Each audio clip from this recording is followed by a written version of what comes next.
सरकार का आला, हमेशा खुश नजर बख्शे मेहरबानी का हंसारा, उर्दू की जान पर गालिब हमेशा खौफ खंजर हो, फतेह इकबाल लक्ष्मी का कदम कब्जे के अंदर हो, महाराज की जीवन की जय जयकार हो, जय जयकार हो, जय जयकार हो।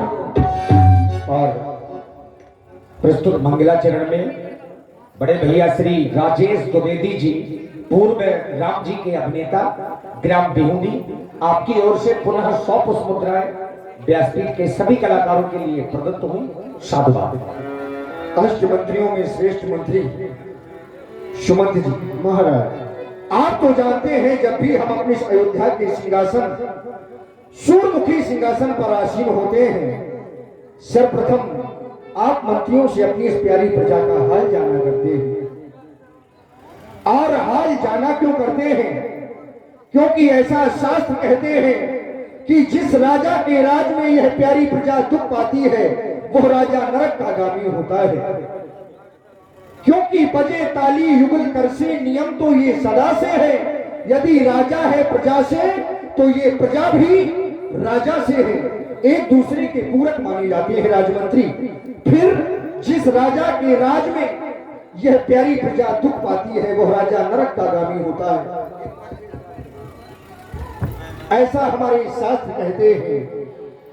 जासु राजे जासु राजे प्रिय प्रजा दुखारी, सोन पुवस सोन पुवस नरके अधिकारी, सोन पुवस। वह राजा नरक का गामी होता है जिस राजा के राज्य में यह प्यारी प्रजा दुख पाती है। वही राजा समाज में शोचनीय होता है, वही राजा समाज में निंदनीय होता है। तो हमारे शास्त्र कहते हैं सोचिए न पति। वह राजा सोचनीय है, कौन सा राजा? सोचिए न पति जो नीति न जाना, जय न प्रजा जय न प्रजा, प्रिय प्राण समाना, जय न प्रजा। जिस राजा को यह प्यारी प्रजा निज प्राणों की भांति प्रिय नहीं होती, जिस राजा को यह प्यारी प्रजा निज पुत्रों की भांति प्रिय नहीं होती, वो राजा समाज में भी सोचनीय है।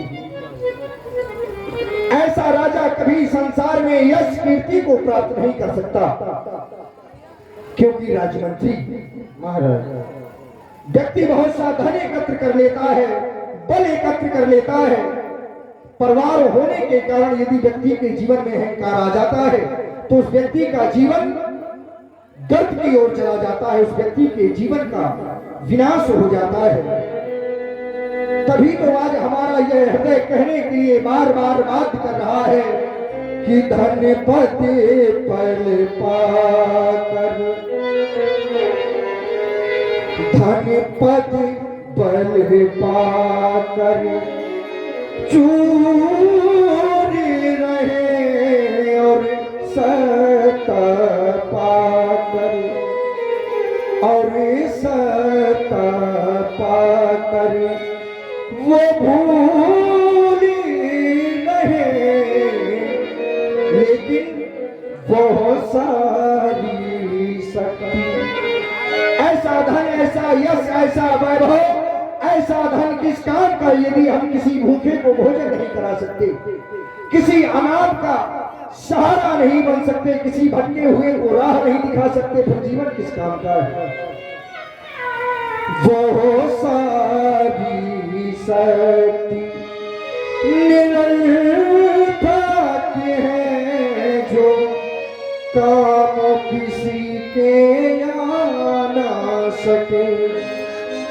सब बेकार है।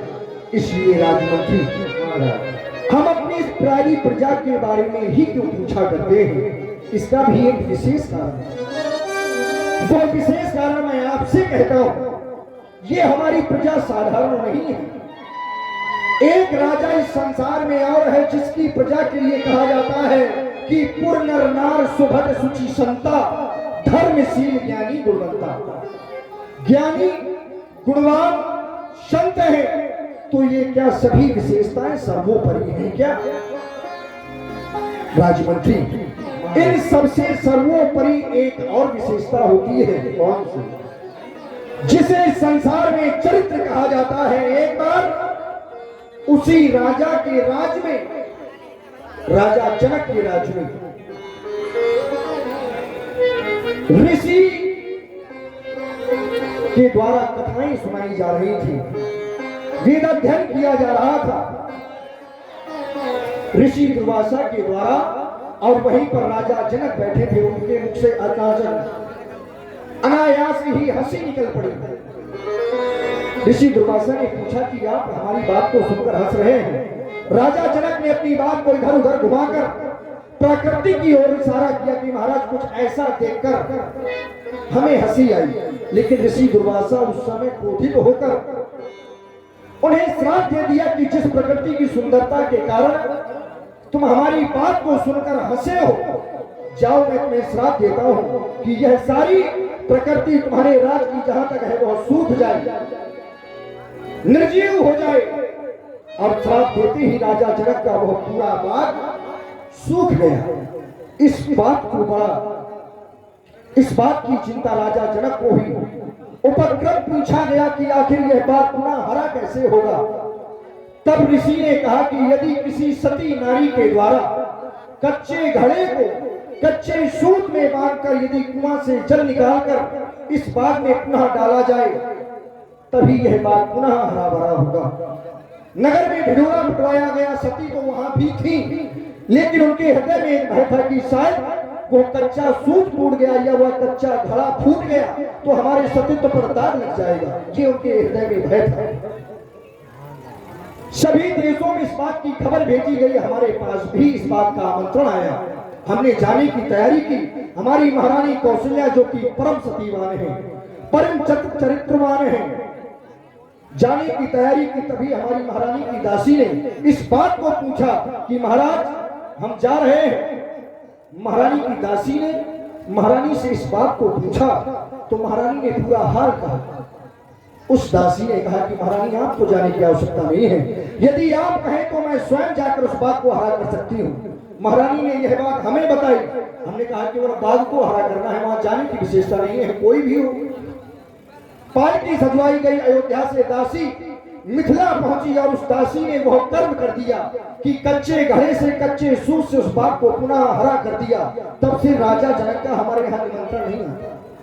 वो इस बात से सभीत रहते हैं कि जब एक दासी, अयोध्या की एक दासी ने इतना बड़ा कार्य कर दिया और यदि हमने आमंत्रण भेजा तो शायद कोई दास आकर हमारे यहाँ कोई ऐसा कार्य न कर जाए जिससे हमें शर्मिंदा होना पड़े। ऐसी हमारी यह प्रजा है।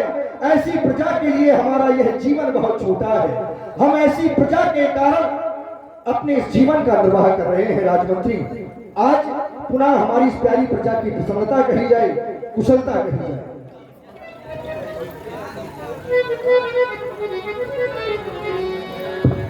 महाराज, जब भी आप राज सिंहासन पर विराजमान होते हैं तो हम मंत्रियों से यही पूछा करते हैं कि हमारी प्यारी प्यारी प्रजा खुशहाल तो है ना।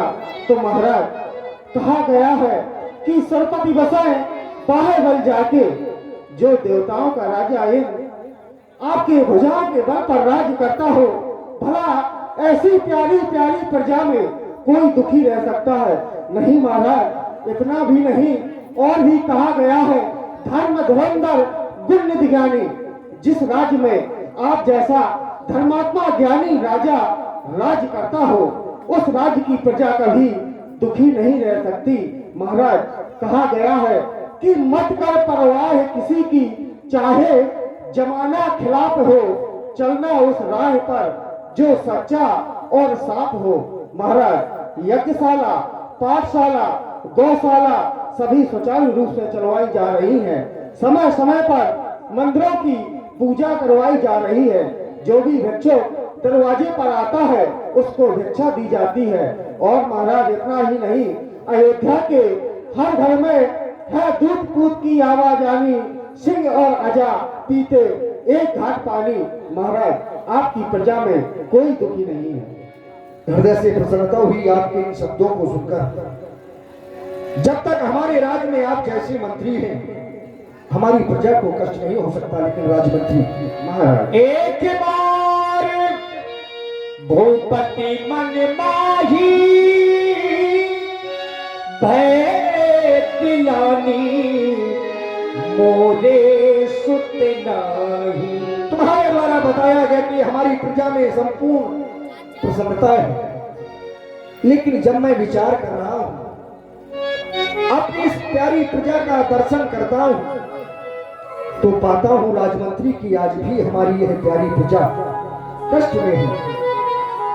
इनके जीवन में एक दुख है, तो क्या यह उनका दुख निज दुख है? नहीं, कष्ट में तो है, लेकिन इनका दुख वह निज दुख नहीं है।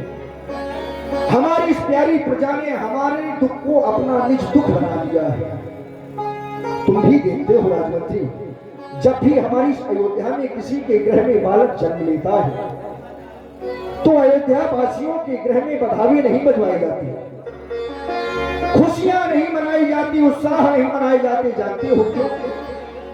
क्योंकि अयोध्या के सम्राट के पास, इस अभागी राजा दशरथ के पास एक भी संतान नहीं है। और राजमंत्री जिस व्यक्ति की संतान नहीं होती, उसे इस संसार में अनाथ कहा जाता है। अनाथ व्यक्ति के जीवन में दो ही ऐसे समय आते हैं जिस समय व्यक्ति को अनाथ कहा जाता है। एक बाल अवस्था होती है। यदि बाल अवस्था में माता पिता का सानिध्य नहीं है तो उस व्यक्ति को अनाथ ही कहा जाएगा। और यदि वही व्यक्ति, उसका चौथापन चल रहा है, बुढ़ापा चल रहा है, और यदि पुत्रों का सानिध्य नहीं है, तो ऐसे माता पिता को भी अनाथ कहते हैं। राजमंत्री, हमारी अयोध्या में सब कुछ है, लेकिन जब विचार करता हूं, क्या मेरे बाद मेरे सूर्यमुखी सिंहासन पर बैठने वाला कोई नहीं होगा? क्या हम सूर्यवंशियों से हमारी इस प्यारी प्रजा की सेवा करने वाला कोई नहीं होगा? क्या हमारे बाद हमारी इस अयोध्या की प्यारी प्रजा अनाथ हो जाएगी? राजमंत्री, बस यह ग्लानि आज हमारे हृदय को खाई जा रही है। राजमंत्री, और जब व्यक्ति के जीवन में दुख हो तो दुख अवश्य ही किसी ऐसे व्यक्ति से कहना चाहिए जो कि आपके दुख का निवारण करे, ना कि आपके दुख को सुनकर उसे हास्य पर हास्य में परिवर्तित करे। राजमंत्री, इसलिए चाहता हूं कि आज के दरबार को यहीं पर स्थगित कर दिया जाए। हम अपने गुरु सदन जाना चाहते हैं। हमारी एक भी संतान नहीं है। यह दुख अपने श्री गुरुदेव भगवान को बताएंगे। जो आज्ञा महाराज। देखिए, एक बार अगर भगवान भी आपसे रुष्ट हो जाए तो गुरु आपको बचा लेते हैं, लेकिन अगर कहीं गुरु आपके विरोध में हो गए तो फिर बचाने वाला त्रिलोक में कोई नहीं होता। अपना दुख अपनों से ही कहना चाहिए, किसी गैर से अपना दुख कभी मत कहिए। राजा दशरथ निज दुख और निज सुख लेकर के अपने कुल गुरु महाराज श्री वशिष्ठ जी के आश्रम में गए। कहने को तो ये भाला वाले हैं, आज समस्या आई तो माला वालों के पास गए। अरे आज झोपड़ी वाले के उस कृत्य को देखिए कि आज महल वाले दौड़े दौड़े चल पड़े उन झोपड़ी वालों के पास।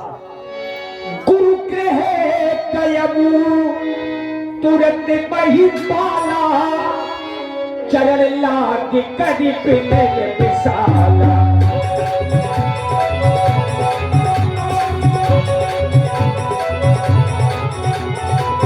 गुरु कह गयबू तुरंत बही पाला, गुरु कह गयबू तुरंत बही पाला, गुरु कह गयबू तुरंत बही पाला। चल लाग करीब नहीं विशाला, चल लाग करीब नहीं साला निज दुख सुख सब गुरु ही सुनायो निज दुख सुख सब गुरु ही सुनायो कहीं वशिष्ठ कहूँ तिथ सब उठायो कहीं वशिष्ठ कहूँ तिथ सब उठायो कहीं वशिष्ठ प्रभु तिथ सब उठायो कहीं वशिष्ठ प्रभु तिथ सब उठायो कहीं वशिष्ठ प्रभु तिथ सब उठायो। गुरुर ब्रह्मा गुरुर विष्णु गुरुर देवो महेश्वरा गुरुर साक्षात परब्रह्म तस्मै श्री गुरुवे नमः। इस संसार में गुरु की महिमा विशेष बताई गई है। इस संसार में यदि वह परमात्मा भी आए हैं तो गुरु की आवश्यकता उन्हें भी पड़ी है, क्योंकि गुरु बिन भवनिधि तरे न कोई जो विरंच शंकर सम होई, चाहे स्वयं देवाधिदेव महादेव भगवान शंकर ही क्यों ना हो, उन्हें भी गुरु की आवश्यकता पड़ी है। ऐसे श्री गुरुदेव भगवान के चरण कमलों में यह सेवक दशरथ अपने मस्तक को बारंबार झुकाकर आपको प्रणाम करता है। श्री गुरुदेव भगवान, आज मेरा जीवन धन्य हो गया, मेरे नेत्र सफल हो गए आपके इन चरणों के दर्शन प्राप्त करके। देवता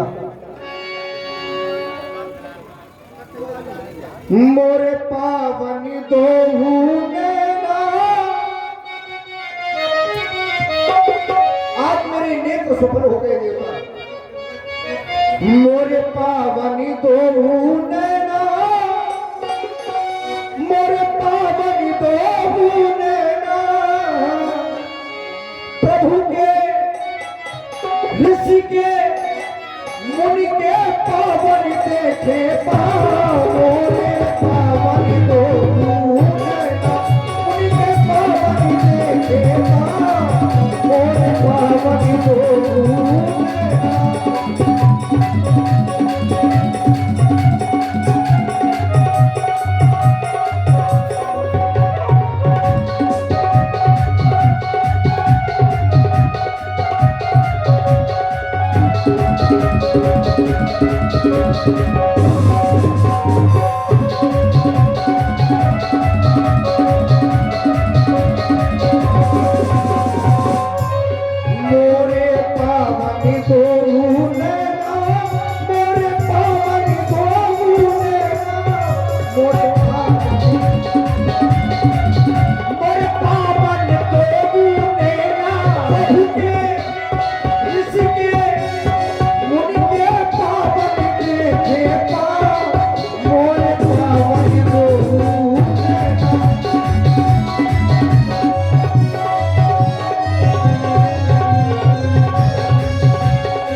दर्शन जो प्रभु का पाऊं, जीवन सफल बनाऊं। जो प्रभु का पाऊं, मैं जीवन सफल बनाऊं। दर्शन दर्शन दर्शन जो प्रभु का पाऊं, मैं जीवन सफल बनाऊं। मैं पाऊं, मैं जीवन सफल बनाऊं। सारी सृष्टि के आधार मोरे पावन दोहू नैना, सारी सृष्टि के आधार मोरे पावन दोहू नैना। गुरु के पावन दोहू नैना, गुरु के पावन देखे पाओ। मेरे पावन दोहू नैना।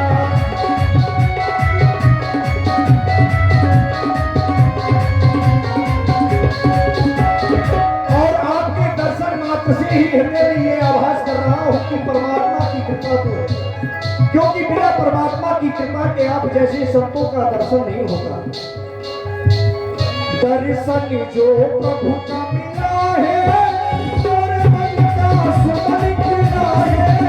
दर्शन दर्शन दर्शन जो प्रभु का मिला है, मेरे मन का सुमन खिला है।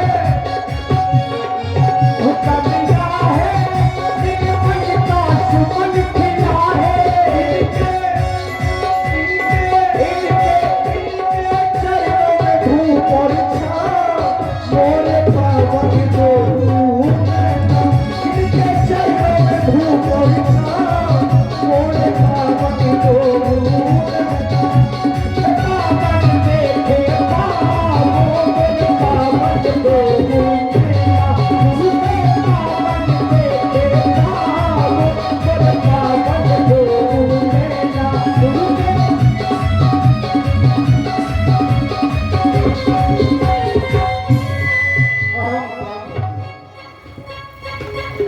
करते हैं। हमारा मन प्रफुल्लित हो जाता है जब तुम्हारे जैसे राजा हमारे पास में आते हैं और तुम्हारे लिए सुंदर आशीर्वाद महामंगल हो। और राजा, जिसका मंगल अच्छा होता है उसके जीवन में कभी शत्रु उससे विजय प्राप्त नहीं कर सकते, और जिसका गुरु मजबूत होता है तो फिर कहना ही क्या है राजा। और तुम्हारा गुरु तो बहुत ही अच्छा और बहुत ही सुंदर है। इसीलिए राजा आने का कारण गुरु से हम जानना चाहते हैं। श्री गुरुदेव भगवान, आप तो देख रहे हैं मेरे जीवन में समय अपनी गति से चल रहा है, लेकिन आज हृदय में एक ग्लानि है। मैं विचार करता हूं इस संसार में जो आया है उसे एक न एक दिन जाना है।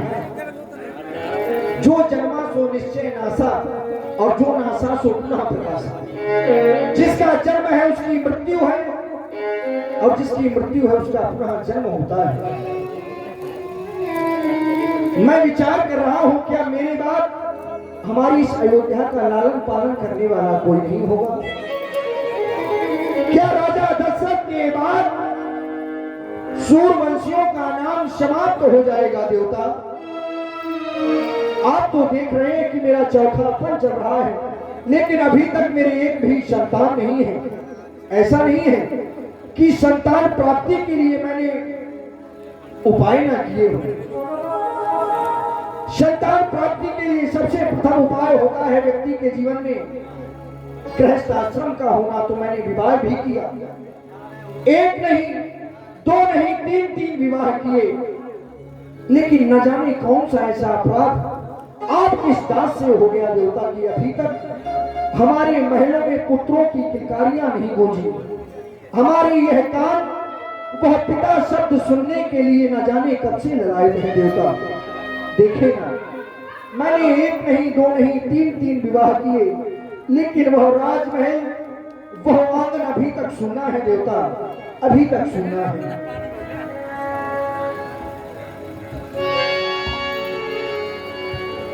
कर चुका विवाह वो तीन, फिर भी फल उसका मिला अभी भी नहीं। यह चौथापन आने वाला वो हल कमल अभी तक खिला नहीं है।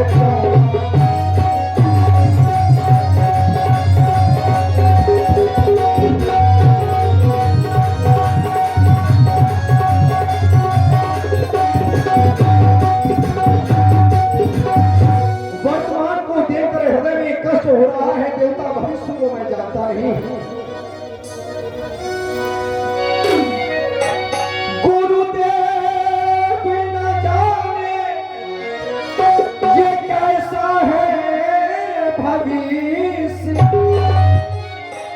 जो अभी तक प्रभु अंधेरा है,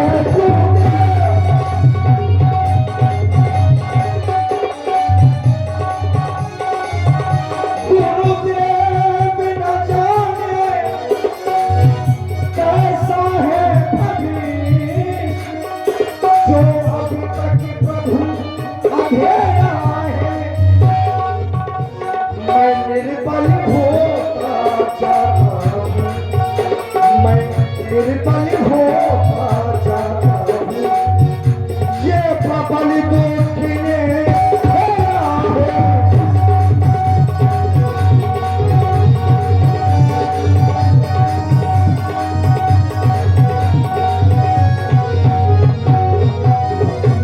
जिसके पुत्र नहीं होता उसे संसार में निपुटी कहा जाता है, और यह शास्त्र भी कहते हैं देवता की बिना पुत्र नहीं नरगति पावे।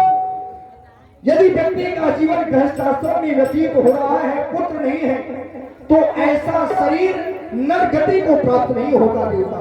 फिर हम तो मनुष्य हैं, इस संसार में चाहे वह वृक्ष हो, चाहे वह सर्प हो, या फिर कोई भी हो, यदि व्यक्ति विशेषानुसार उसमें वो विशेषताएं नहीं है तो संसार में वह प्रशंसनीय नहीं है। जैसे देवता बहु देखे कहाँ सो आपा,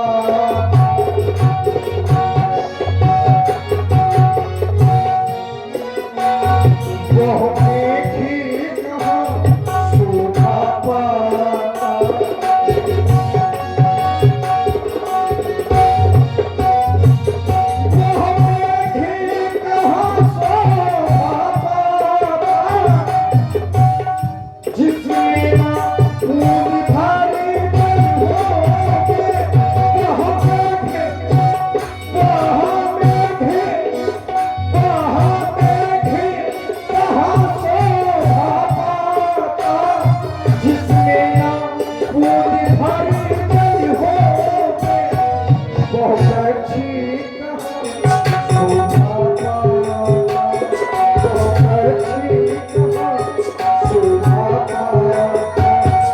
जिसमें न एक भी फल हो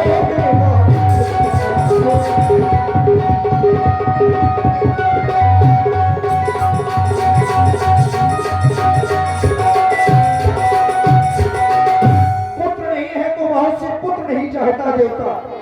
बहुत ज्यादा ना हो, बस एक ही हो, जिससे रघुवंश बढ़े अपना, फिरों को भी तर तड़े पहुंचे, आगे को वंश बढ़े अपना।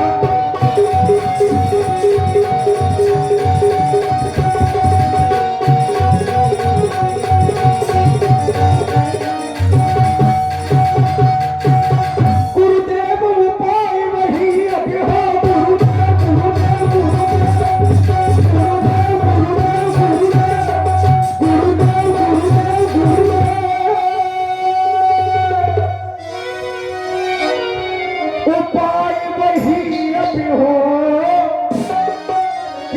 चित्त प्रफुल्लित हो जावे, आंखों में भी होए प्रकाश, यह आत्मा आनंदित हो जाए। श्री गुरुदेव भगवान, अब मैं आपके शरण में हूं और आप हैं श्री राजेश द्विवेदी जी। आप सब कुछ कर सकते हैं, सर्व समर्थवान हैं आप। गुरुदेव अगर तुम चाहो तो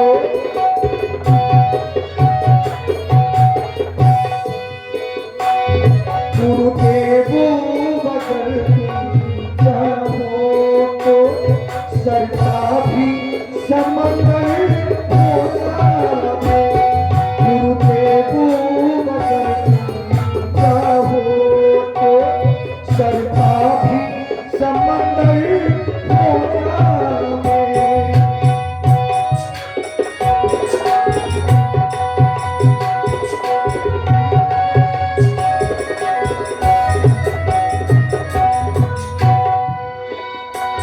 कंकड़ पत्थर हीरे मोती, कंकड़ पत्थर हीरे मोती, झुकराज जवाहर बोला। गुरुदेव अगर तुम चाहो तो सरका भी समंदर हो जावे। गुरुदेव अगर तुम चाहो तो सरका भी समंदर हो जावे। सरका भी समंदर हो जावे। महाराज कहीं वशिष्ठ बहुविधि समझायऊ, अपना दुख सुख बताया, लेकिन महाराज वशिष्ठ जी ने समय नहीं लगाया, महाराज के दुख को दूर करने का प्रयास किया। महाराज दशरथ, अब ऐसा ही होगा धर्मधीर हुई ये शुभचारी, जय हो आपकी। त्रिभुवन विदित भगत भयहारी। जाओ महाराज दशरथ, एक नहीं दो नहीं चार चार पुत्रों की प्राप्ति होगी। और उसके लिए करना क्या होगा? उसके लिए एक यज्ञ करना होगा, पुत्रेष्टि यज्ञ करना होगा। और तुम्हारे कुल आचार्य सिंधी ऋषि को बुलवाना पड़ेगा। तो देखिए, महाराज वशिष्ठ जी ने कहा, विभांडक ऋषि के पुत्र महाराज श्रृंगी ऋषि, जो वर्तमान में पाटलिपुत्र में रहते हैं, राजा रोमपाद जी के यहाँ, चूंकि राजा दशरथ के कुल के मान्य हैं।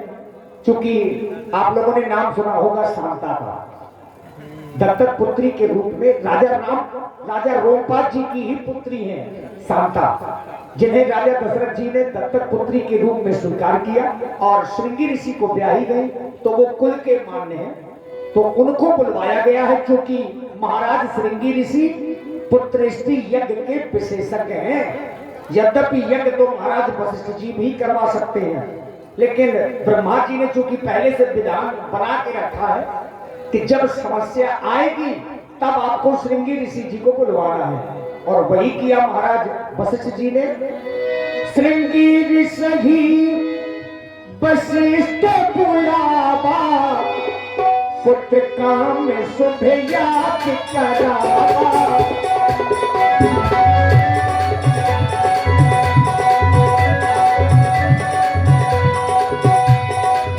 श्रृंगी ऋषि वशिष्ठ